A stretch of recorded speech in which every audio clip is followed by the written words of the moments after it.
আমাকে বুঝায় বলেন। মনে করেন যে আজহারী সাহেব কোনো একটা কথা ভুলই বলেছেন, আমরা কারো অন্ধভক্ত নই, আমরা অন্ধভক্ত নই।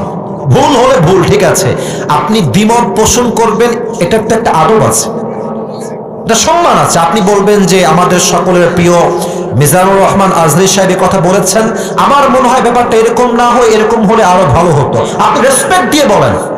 আপনি যখন আজহারীকে মাঝহারি বলে গালি দেন, কলিজার টুকরা চোখ দিয়ে রক্তক্ষরণ শুরু হয়ে যায় যুবক। তবে হ্যাঁ, একজন বললেন যে আজহারী সাহেব আসেন, আপনি রাজনীতির নাম লেখান, আপনি রাজনীতি করেন, আপনি ওই দলে যান সেই দলে যান, যশোরের মাহফিল আপনার ইউটিউবে আজকে সার্চ দিবেন, জুম করবেন যশোরের মাহফিলটা, ড্রোন ফুটেজ বা পেছনের ফুটেজ দেখবেন, যত মাহফিলে অডিয়েন্স এসেছে 95 ভাগ যুবক ভাইরা সেই মাহফিলে এসেছিল। সবাই কি জামাত ইসলাম? তারা সবাই কি শিবির নাকি? তারা মিয়া, ঘোল খাওয়াই লাভ নাই, এইসব ঘোল আর বাংলার মানুষ খাবে না যুবক ভাই। জামাত ইসলাম নয়, বিএনপির লোকটাও আজহারীকে কলিজা থেকে ভালোবাসে যুবক ভাই। ওই যে যশোরের মাহফিল, আওয়ামী লীগও ছিল, বিএনপিও ছিল, যুবকও ছিল, মায়েরাও ছিল, বোনেরাও ছিল।